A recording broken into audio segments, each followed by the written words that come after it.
That's a 1-for-1. Like, I will take it. We're trying to get a multiple W. We only get the enemy jungler. And just like that, we're taking him down. Ooh, and actually taking the enemy Zeri with the item afterwards. This is wonderful.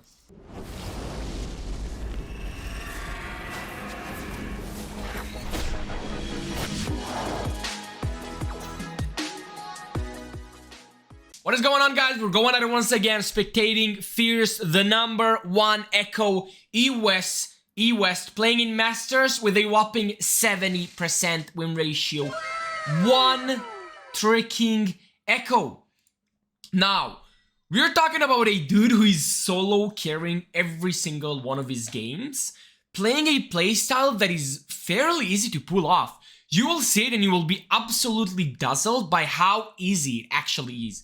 Now, you can actually see that the dude is playing and you can see him having these crazy KDAs in every single one of his games. You can actually see right here, 14-0, 3-0, 14-2, 13-2, and he's pulling it off in almost in every single one of his games in Master Tier 400 LP.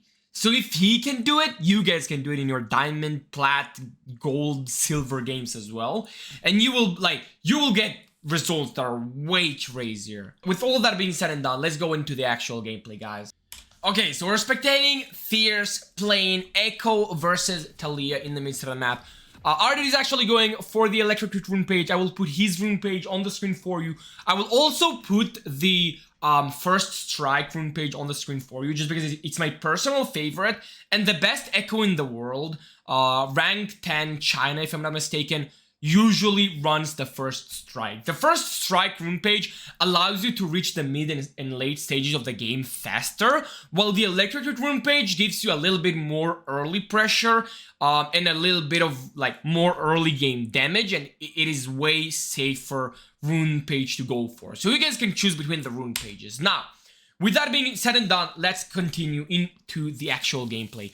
We're playing Ekko, Flash and Teleport versus the Taliyah in the mid center of the map. The Taliyah is running the First Strike, Flash and Ghost. Now, the first thing we need to think about is how do we play the matchup? What are we looking to achieve and what is she looking to achieve? So, with all that being said and done, if you guys were playing the Ekko, what would you do in Ekko's position? What is your plan?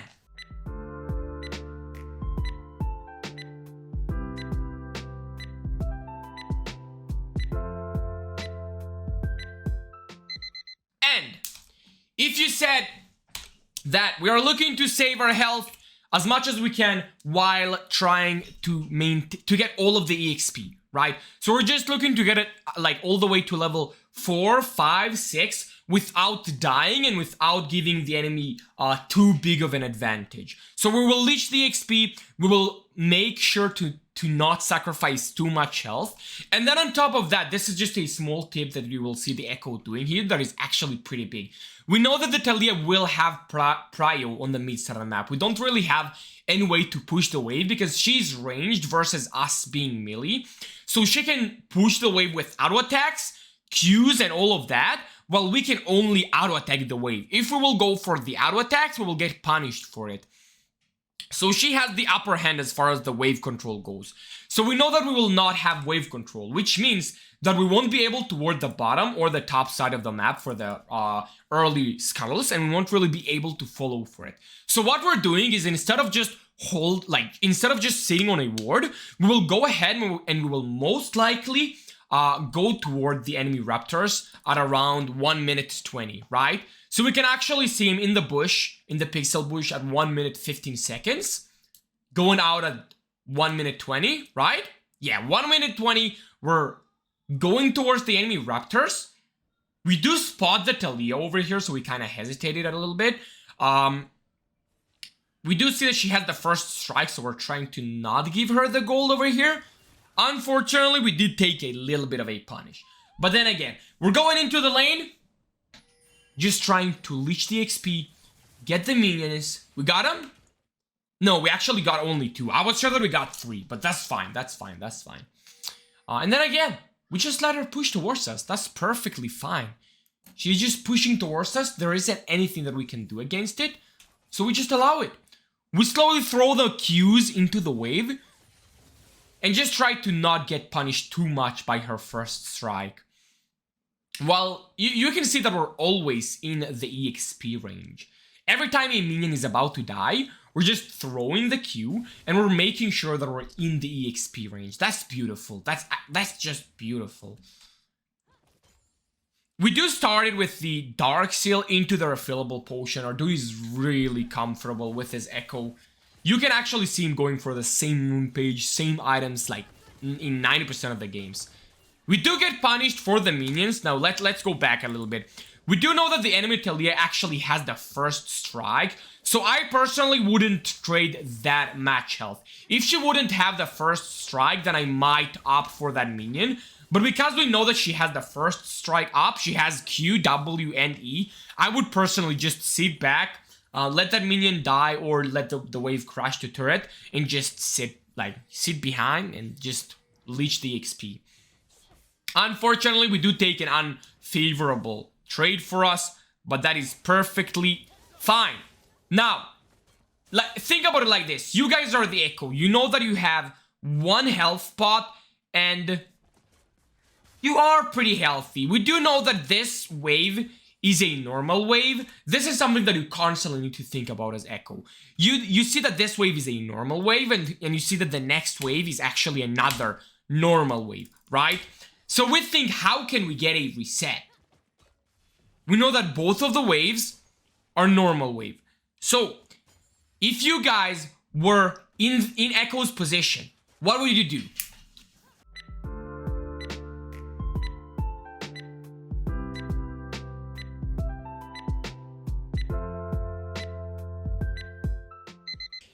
We take an unfavorable trade, but this is perfectly fine. What we're looking to do here is we are looking to sacrifice our health, as you can see over here, and then get a really good reset. Now, we're just pushing with Qs, with Es, with Ws, with everything we have. We don't really have more refillables, so we're resetting.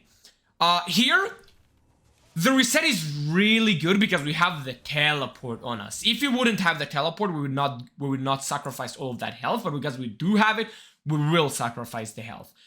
Once you teleport back to lane, if the enemy Talia does not reset, then you just lock her in lane with an item advantage. If she does recall, like we can see over here, then we will just push this wave, and then look at the map, look at the bot, look at the top, and think, where should we roam? Where should we roam to?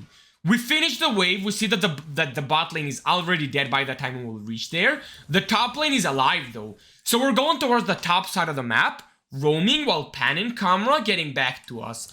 Pan and Camera, getting back to us. Pan and Camera getting back to us. That's a free kill. Now you can actually see something wonderful over here. Ekko can actually E over this wall. So we see the dude, we E over the wall, we Q, we collect the 300, and just like that we go back to lane. And this is the power of teleport. You can look for these opens, right? And you can create a lot of openings with those teleports. Now we are going back to lane because we do see that the wave will crash under turret. Now, think about it once again. We see that the Talia is missing, we see the missing pings on the map and the danger for the bottom side of the map. We know that she's most likely 90% going for the bot side of the map. If you guys were in Ekko's position, what would you do?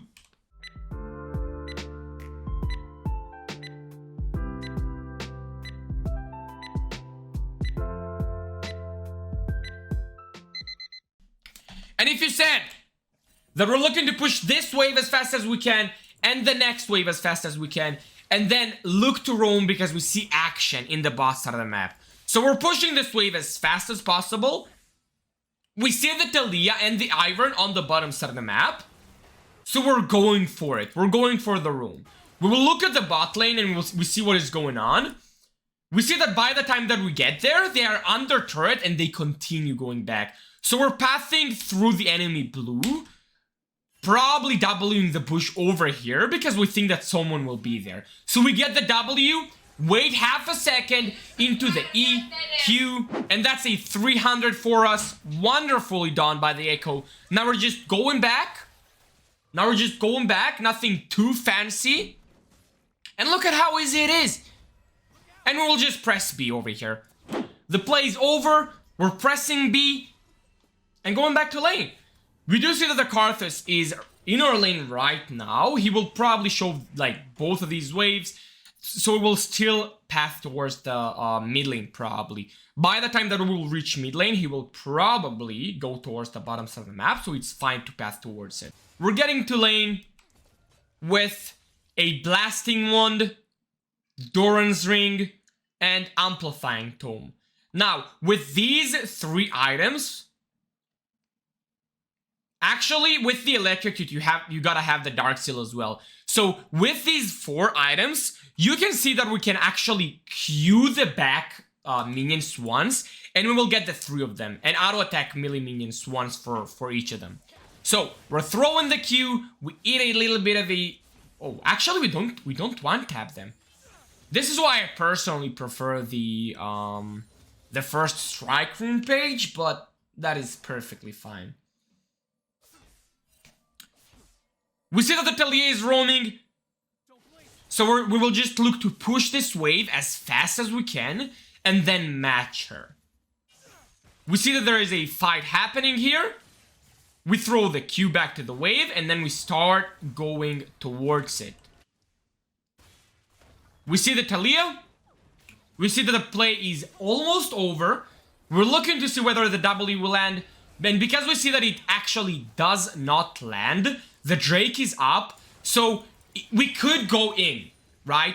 We do see that the enemy Zeri is level 4. But if we go in, we actually, we're in a really big risk of dying. And if we will die, that means that the enemy team will be able to actually go for the Drake. So we will not go for risky plays right here.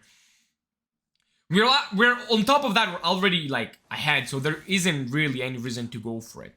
Now, right here, we're playing the Ekko. We don't really see the Talia in lane. So, if you guys were the Ekko, what would you do?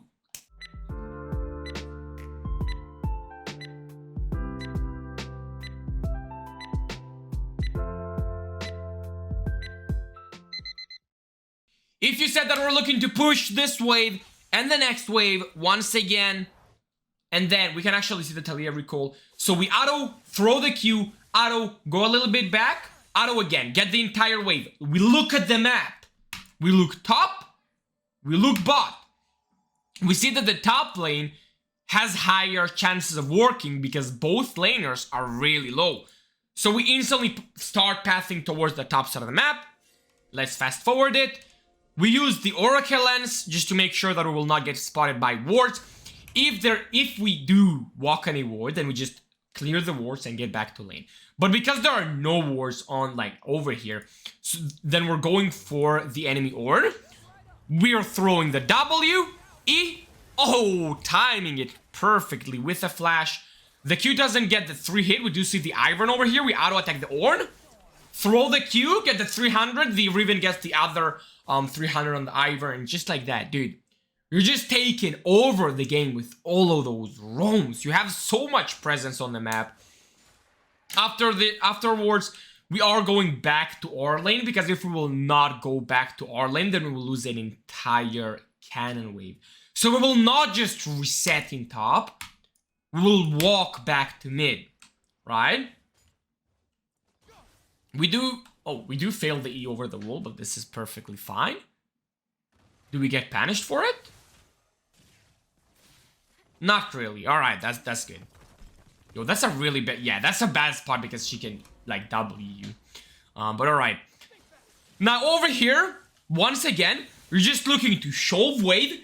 Look how fast you're shoving it. She has nothing to do against it. She has literally nothing to do against it. She just used the E and W. So we know that it's on cooldown. We Q, auto, Q gets back. The entire wave is gone. We press B. How can she counter you? She had nothing to do against it. Unless she will go for a dive, but then you win her. because you have so much damage with damage with the electrocute with your W. You're so safe with your ultimate. And notice that we're 10 minutes in, we're level 8 and we haven't leveled our Q. This is a one-trick Ekko like trick that they do. This way the enemy doesn't know whether you have the ult up, you have the ult down. Did he use it or did he just not level it? What is going on? Right? But we as the Ekko one trick, we know exactly where the ult is. So this is just a little trick that we can do. Now again, we shove the next wave right here, right? We shove the next wave. We look at the map. We see what is going on, right? Once again. So, we shove the wave. Oh, but wait. This one is different. If you guys were in Ekko's position, what would you do over here? We're looking at the map. We don't see anyone on bot. We don't see anyone on top.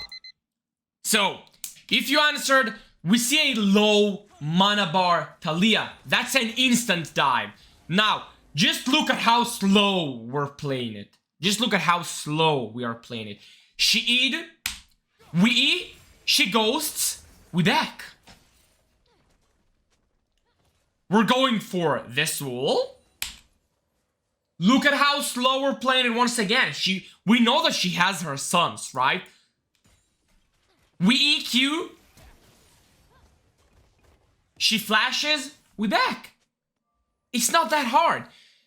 And then we know that she's low on mana. She's still low on mana. So if she stays, we dive her. If she doesn't stay, we do see the Iron on the bottom side of the map. We're just looking to roam once again. We look at the top lane. We see an Ornn that is not full health. We dive it. Now, because the top lane roams work every time, then we do look to continue doing them. So W, E, Q, collect another 300. The turret is pretty low. We get the turret. We push the next wave with 1 Q, right? Q, the wave is dead. We get the turret, and we press B once again. Look at how easy it is.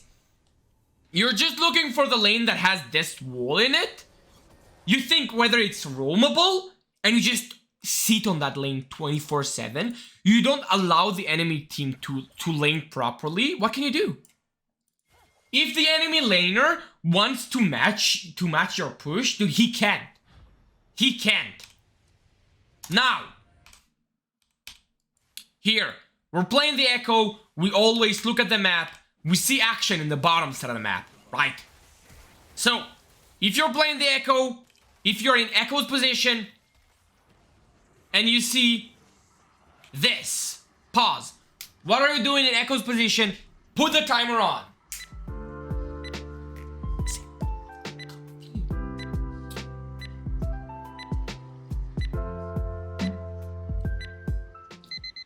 We see a lot of action going in the bottom side of the map. We assume that they will dive them. We can instantly see double teleport going in from our side of the map. We go for the E and the Q on the Talia. We collect the Talia. We collect the 300. The River collects another 300.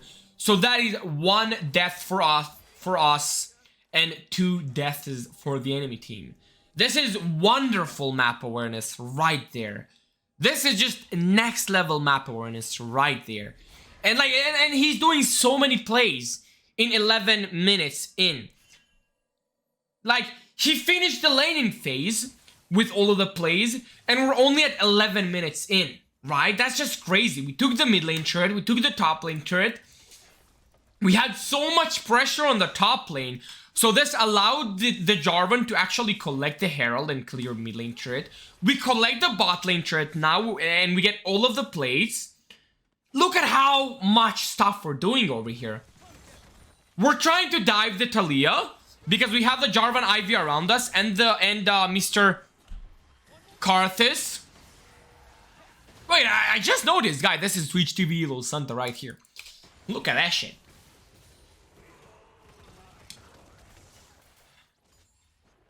We see the Lulu, we see the enemy Ornn, and then we're just going back. We wasted Ornn's teleport. This is perfect for us.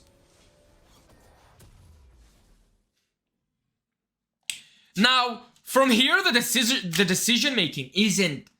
It's not as big, because from this point onwards, it's just looking at the map, saying like, do you think there will be a fight over here? And then you answer, yes, we think that they will fight it. So we can actually see the Ekko going for it, not even roaming for it. Laning phase is over. You finished laning phase. And by the time you get there, the fight is almost over. But you can still go ahead and collect some... Oh, and try to collect some kills at least. EQ for the Jarvan. We're not getting anything, but we are there. Now, we will look to pressure the next wave. And then... Actually, by the time that we'll pressure the next wave, the... Drake will not be in, like, a good objective to go for, because most of the enemy team are alive, so we're just looking for the turret. And we're also, like, looking to close the game as fast as possible. So going for the Drake is not that important, because we, as Ekko, are extremely fed. We're 5-0, so there isn't really any reason to reach, like, 4 Drakes. There isn't any reason to reach like the soul, so we're just going to clear some turrets and stuff. Now right here we see that the Zeri on the mid side of the map, so we looked to roam for it. We got spotted, so we're just going back. We are recalling, we're getting the items. No, we cancel the reset. We W, we E over the wall, we E the minion to try and get the E2 land on her. She ends up flashing for it. That's a flash down for the Talia. And just like that, we're just taking over the games. And the thing that you gotta remember as Ekko, like, your main damage tool is actually your passive, right? So you can see that with the passive, we deal 325 damage, and with the E, we deal 210, right? So we don't mind wasting the E to try and get the bubble. Look at it once again. Look at it once again. We throw the E, the W. We E over. We use it on minion. And that makes her flash. Right? That's just brilliant play. And we can still one-tap her with the Q and the passive. This is how strong the champion is. The scales are just up in the sky, and when you like, and when you're that fed, like, we're actually just and he's trying to do it again, man. What a greedy dude. Oh my god, he's so greedy. We do have the Renata and the Jarvan around us, but we don't really see anybody on the enemy side of the map. The Jarvan goes for the EQR. We just throw our Q. Unfortunate.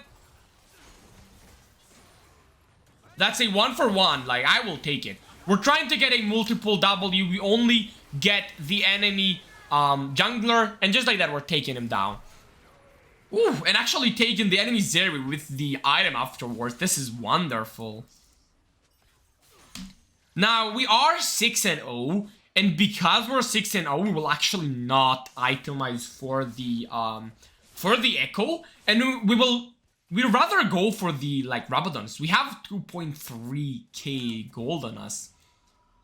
But the enemy team does have, like, the Lulu, and they have a lot of CC on their team. So going for the magic resist boots will not be half bad. I do think that we itemize for Rabadons and then magic resist boots in this specific game, right? Yeah, so Rabadons first. We don't really have too much gold for the magic resist boots right here. But the magic resist boots are a wonderful buy on Ekko. And this is only because you're probably looking to itemize for the magics as well. So being, like, reducing the CC timer is really big. You gotta make sure that you're not dying. Oh, we can actually see our dude. There's nothing that we can do on the map. Bot lane is pushed towards the enemy. Mid lane is actually pressured as well. So we're just looking to get ourselves ahead once again. We don't care about the team. We care about our farm. We can see that we're sitting on 130 CS, 16, 17 minutes in. But we do have the 6 skills. We're just funneling ourselves over here. Look at how massive we are. We do see the Talia on our side of the map. We do see that the Jarvan, IV, and the Renata are around us. So once again, we're going for the kill. And look at it again.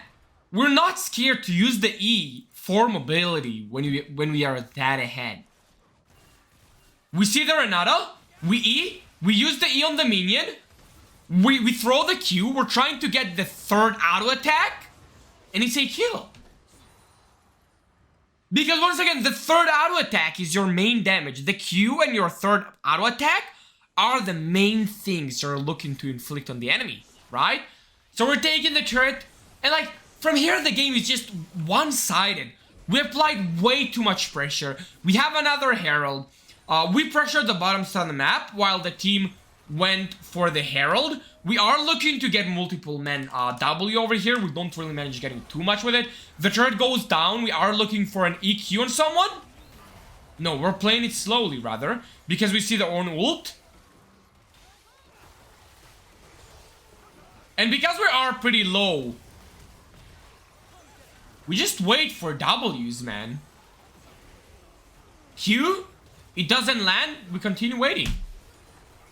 Like, Mr. Ilo Sante here is just taking over the game. Like, what can I say? We didn't even participate in the fight.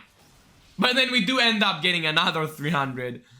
Oh my god. And we do see that the enemy team are actually spawning in 8 seconds and 9 seconds. So we will take that turret. We will take this turret. And we will probably look to back. We're too low to continue this. Yeah. So we're just looking to back over here. Oh, like AD carry and support are dying, but this is perfectly fine. From here, we're going into the enemy side of the jungle. With, like, they are like going after the Riven. So we're just like getting some more CS score for us. Right? Auto. Getting the passive. Ooh. And Blast going into a recall.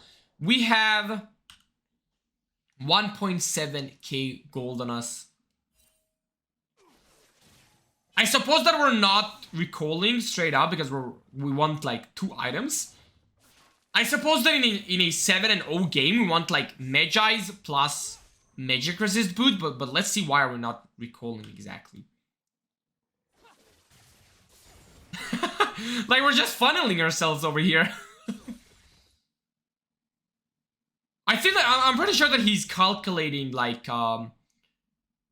gold for a specific item. Let's see which item is it. We are getting all of those camps, and afterwards we have 2.2k gold, which is enough for Magi's. Oh, and actually we're going for the Sorks boots over here. Yeah, and we end up having like almost no gold. So we did like continued like taking all the camps just because we need like enough gold for all of those. We need enough gold for the Magi's and for the Sorks boots.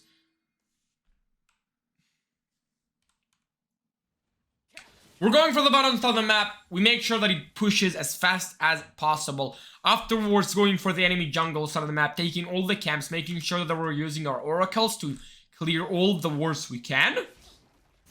And then we just probably Drake or go mid lane and finish the game. Or the thing that we will most likely do over here is probably play for the Baron and for like plays on the mid. We will look to W over here. We will ask for a ward and then try to get a like 3-man W or 2-man Ws. Yeah, the fight starts. We wait with W. We're trying to get the Ornn into the W, but he ends up flashing away from it. So this is not a kill for us. But we're not scared to go for these like 3 versus 4s. We're so ahead. And even if something happens, right? We're trying to get for another multiple man W. We hit the Ivern just straight up dies. We're getting low. We ult. We're not dying. We will wait for another W.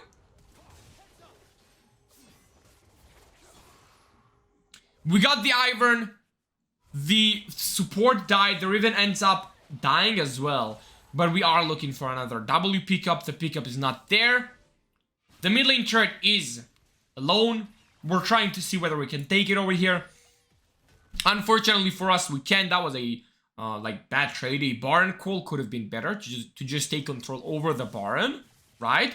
And then if the enemy follows, you can pick him up over here in a team fight. And if they doesn't follow, then you just take the Baron. But right here, after that fight happened, which we did not die in once again, then we are going for the Baron. Do we have the oracles? I mean, how can I see the timer? Yeah, we do have the oracle. We're using it to make sure that nothing is warded. We are just walking over here because the ward there can't really spot us. So we're looking for a big W. We can't get it. And then we're just making sure that nothing is warded around the barn. And we're probably just looking to take it up and finish the game. W. We don't pick anyone with it. Then we just continue like being around the barn. Top lane is pressured. The trade is pretty free. If the enemy come for us, then this is a big key for the team to start the barn. But if they go for our team, then we can just rotate towards it. We do see that the Ornn is around the team. He knows that they are going for the barn. He's trying to stop them. So we're looking to get another big W over here. We will probably try to W around this spot in a second. The bot lane is pressured because we had an inhibitor. So we'll just take the turret. The enemy are not fighting. Our team is taking the barn. They're strong enough to take it on their own while we're applying a lot of pressure and making sure that the enemy team will have to path towards us. We do see 2 people on the map. We know how they're pathing. Look at how beautiful this is. We know that the enemy team are pathing from this ward. We see them over here. So we can assume that by the time that we will reach here, they will be there as well. So we're going towards them. We're throwing the W over here. We're Eing over the wall. And we almost get the Ivern. If the Ivern was in the W, we will pick him just like that. If he's not in the W, then we're just zoning him and making sure that he cannot do anything on the barn, right? He cannot steal it. This is perfect for us. So, we're 8-0, 14 Magi stacks in Masters, 400 LP, Rabadons, 0 death, 1k shutdown. That's just crazy. And the Tally can't respond to us. She couldn't respond the entire lane phase because we were pretty passive. This is just crazy. We're getting the recall, we're getting the blue buff, we can finish an item. So we're recalling only because it's an item. From here, we're teleporting towards the team because we have the barn buff. We're making sure to take the turret. E. Look at the damage. Look at the damage. Look at the E damage. Boom! You literally deal 1k damage for a turret. We're looking to get a fat W. We E. Someone gets hit. And he's dead. Oh no, it's a Lulu. Is he still dead? Yeah, he's still dead. And just like that, the game is just over at this point. The game is just over. But before we will finish it, I do want to note one thing. Look at the ult usage here. We have a lot of damage in our E and Q and passive. And this is the main damage that we want to inflict when we are ahead. We don't really care about the ultimate that much. We see the Lulu ultimate goes into the Ivern. And we know that if we will stay around here for long periods of time, they will be able to pop us. We're not that tanky. So we E him, we get the kill, and we instantly ult it. We instantly ult it. We're not in danger the entire time. Yeah, and from there, the game is basically over. Game is done. We are 10-0, 5 assists, 8 CS per minute. Dude, if you guys want to go ahead, pick that strategy in your own gold, plat, diamond level games, collect some free LP. Dude, do it. This is just so free. Anyways, with all that being said and done, hope to catch you all next time. Peace, and I'm out. Yo, what is going on, guys? I hope that you enjoyed today's video. If you did and you want to support us, like the video and leave a comment right below. If you want to see some more content just like that one, feel free to subscribe and join the Fox lair. And with all of that being said and done, hope to catch you all next time. Peace out.